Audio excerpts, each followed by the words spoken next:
ଏବେ ଆଞ୍ଚଳିକ ପାଣିପାଗ ବିଜ୍ଞାନ କେନ୍ଦ୍ର ପକ୍ଷରୁ ଏକ ବଡ଼ ଖବର ସାମ୍ନାକୁ ଆସିଛି। ବର୍ତ୍ତମାନ ଯାହା ସୂଚନା ମିଳିଛି, ଆସନ୍ତା 5 ଦିନ ପର୍ଯ୍ୟନ୍ତ ରାଜ୍ୟରେ ପ୍ରବଳ ବର୍ଷା ସମ୍ଭାବନା ରହିଛି।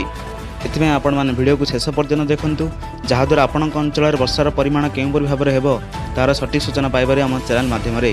ତା ଆଗରୁ ଭିଡ଼ିଓକୁ ଲାଇକ୍ କରନ୍ତୁ, ଚ୍ୟାନେଲ୍ ପାଇଁ ଯଦି ନୂଆ ଥିବେ ଚ୍ୟାନେଲକୁ ସବସ୍କ୍ରାଇବ୍ କରନ୍ତୁ, ପାଖରେ ଥିବା ବେଲ୍ ଆଇକନ୍କୁ କ୍ଲିକ୍ କରି ଅଲ୍ ଓଭର୍ ସିଲେକ୍ଟ କରନ୍ତୁ, ଯାହାଦ୍ୱାରା ଏହିଭଳି ଲାଟେଷ୍ଟ ପାଣିପାଗର ସୂଚନା ଆପଣମାନେ ପାଇପାରିବେ ଆମ ଚ୍ୟାନେଲ୍ ମାଧ୍ୟମରେ। ଚାଲନ୍ତୁ ଡେରି ନକରି ଖବର ଉପରେ ନଜର ପକାଇବା। ବର୍ତ୍ତମାନ ଯାହା ସୂଚନା ମିଳିଛି, ଓଡ଼ିଶାରେ 5 ଜିଲ୍ଲାରେ ପ୍ରବଳ ବର୍ଷା ସମ୍ଭାବନା। ଆଜିଠାରୁ ଆସନ୍ତା 5 ଦିନ ପର୍ଯ୍ୟନ୍ତ ରାଜ୍ୟର ଏକାଧିକ ଜିଲ୍ଲାରେ ବିଜୁଳି ଘଡ଼ଘଡ଼ି ସହ ବର୍ଷା ହେବାର ସମ୍ଭାବନା ରହିଛି। ବିଶେଷ କରି 5 ଜିଲ୍ଲାରେ ବିଜୁଳି ଘଡ଼ଘଡ଼ି ସହ ପ୍ରବଳ ବର୍ଷା ସମ୍ଭାବନା ରହିଛି ବୋଲି ପାଣିପାଗ ବିଭାଗ ପକ୍ଷରୁ ସୂଚନା କରିଦିଆଯାଇଛି।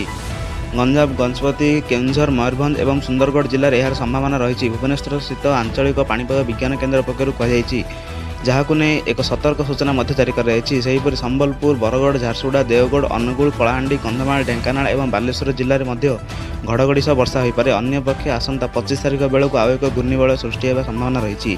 ଏହାର ପ୍ରଭାବରେ ରାଜ୍ୟରେ ବର୍ଷାର ପରିମାଣ ଆସନ୍ତା ଅଗଷ୍ଟ 23 ବା 24 ତାରିଖ ଠାରୁ ବଢ଼ିବ ବୋଲି ଭୁବନେଶ୍ୱର ଆଞ୍ଚଳିକ ପାଣିପାଗ ବିଜ୍ଞାନ କେନ୍ଦ୍ର ପକ୍ଷରୁ ସୂଚନା କରାଯାଇଛି।